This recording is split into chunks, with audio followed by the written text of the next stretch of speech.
दोस्तों, आज मैं आप लोगों को बताने जा रही हूँ नवरात्र की पहले दिन की पूजा कलश स्थापना की संपूर्ण विधि।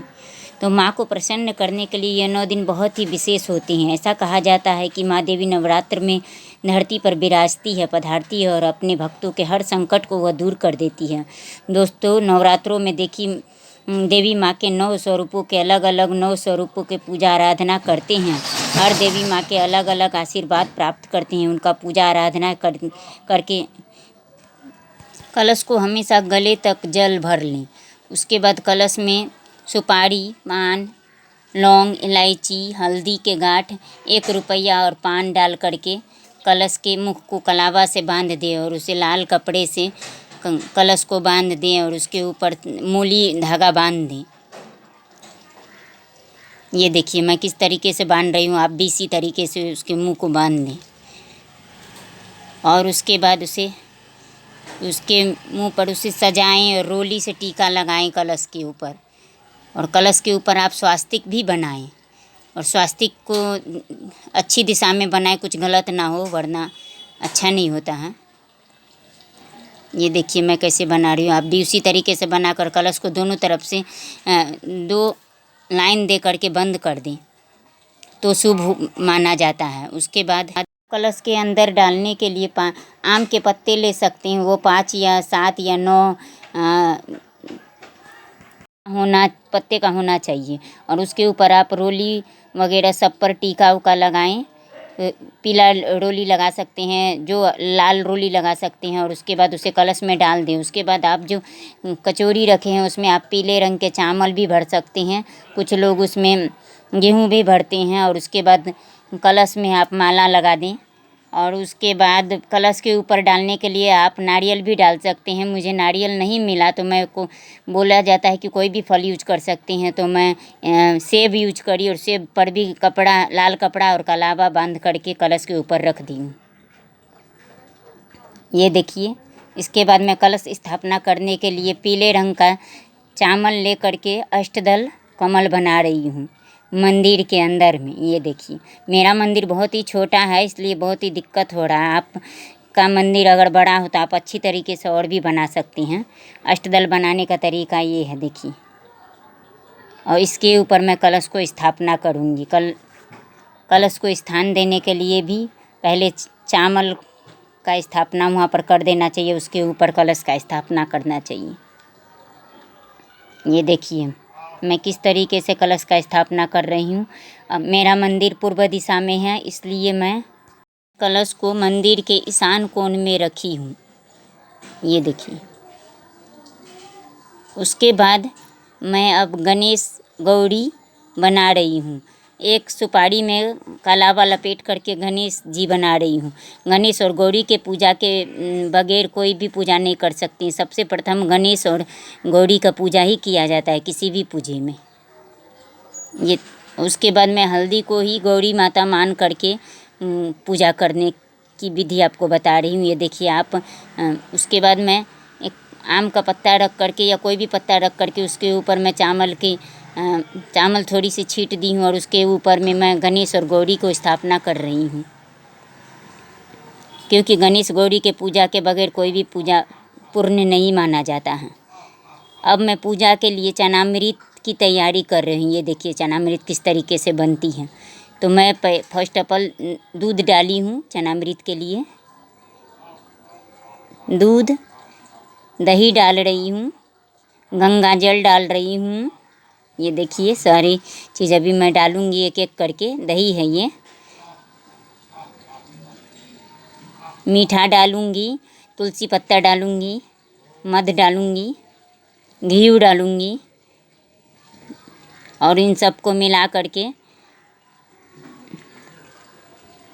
चनामृत बन जाएगा, जो कि माता रानी को चढ़ाने के लिए हमें बहुत ही आवश्यक है।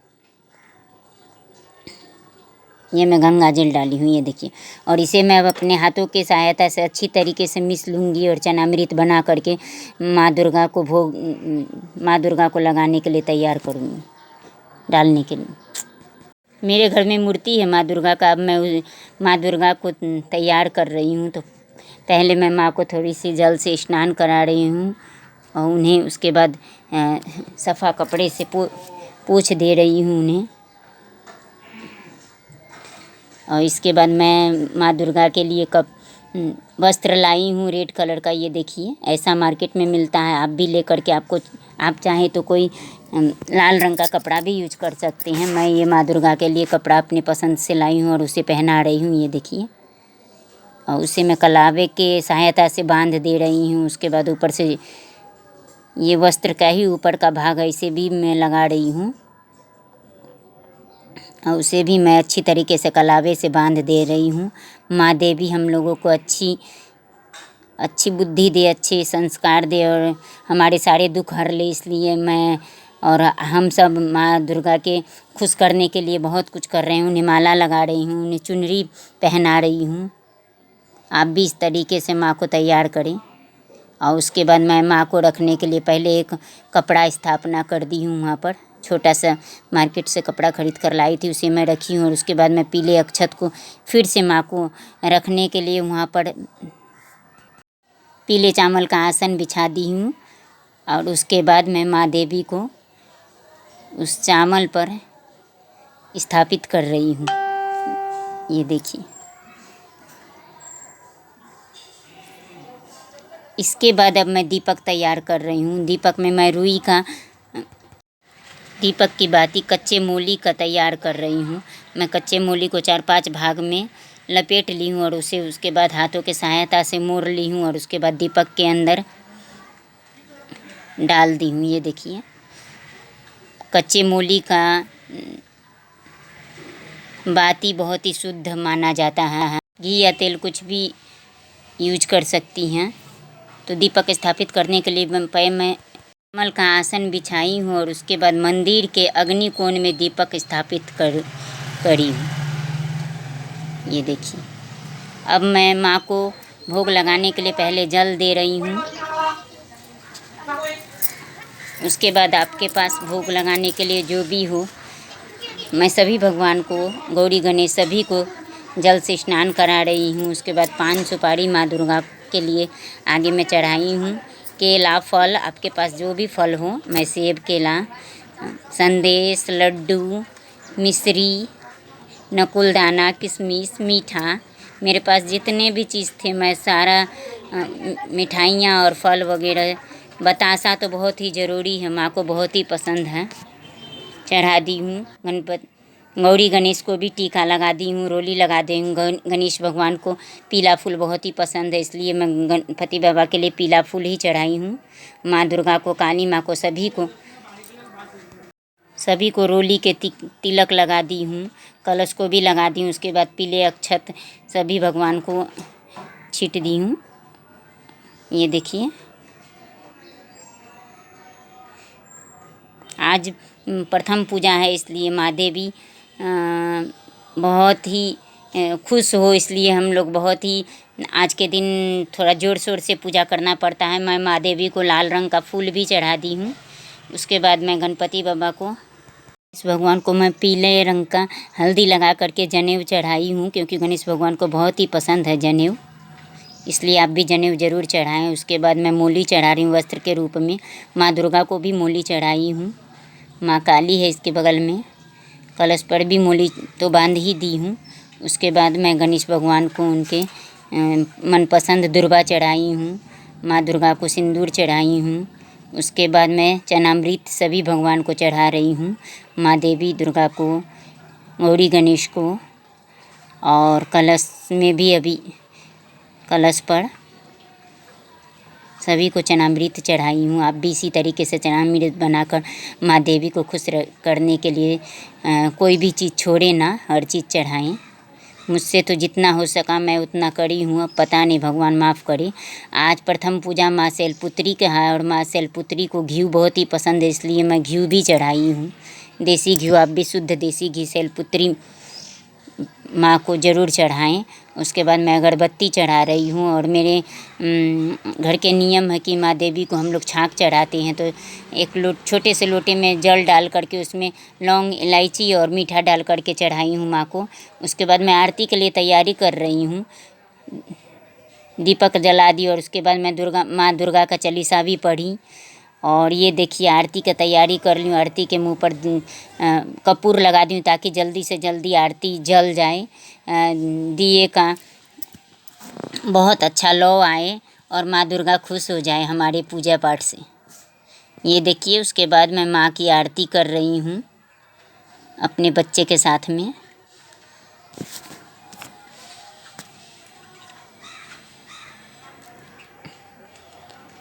आरती की बाती बहुत अच्छी तरीके से जल जाए इसके लिए उसके मुंह पर कपूर लगाया जाता है। उसके बाद मैं धूप जलाने के लिए आप नारियल के छोबा यूज कर सकते हैं, हम वही यूज किए हैं। और उसके बाद हवन सामग्री रखी थी जिसे मैं 5 बार हवन में डाल करके स्वाहा स्वाहा बोल करके डाली हूँ। और उसके बाद धूप जलाई हूँ और मैं और मेरे बेटे मिल करके माँ दुर्गा को धूप दिखा रही हूँ, क्योंकि माँ को धूप की ये जो धुआं आती है ना, इससे माँ को बहुत ही पसंद है। इसलिए हम लोग जब भी नवरात्रि आती है या कोई भी मेन पूजा होता है या तो हम लोग ज़रूर धूप जलाते हैं। उसके बाद मेरा पूजा तो पूरी तरीके से जितना मुझसे हो सका समाप्त हो रहा है। सब कुछ मैं चढ़ा चुकी हूँ माँ से, और जो भी छूटा उटा हो माँ मुझे माफ़ करेंगी, मेरे परिवार का रक्षा करेंगे, मेरे बच्चे का रक्षा करेंगे। यही कामना करते हुए आप सभी का रक्षा करेंगे। मेरा पूजा समाप्त होता है और मैं 3 बार जल छीट करके पूजा समाप्त। बोले माँ के प्रथम रूप शैलपुत्री माँ की जय।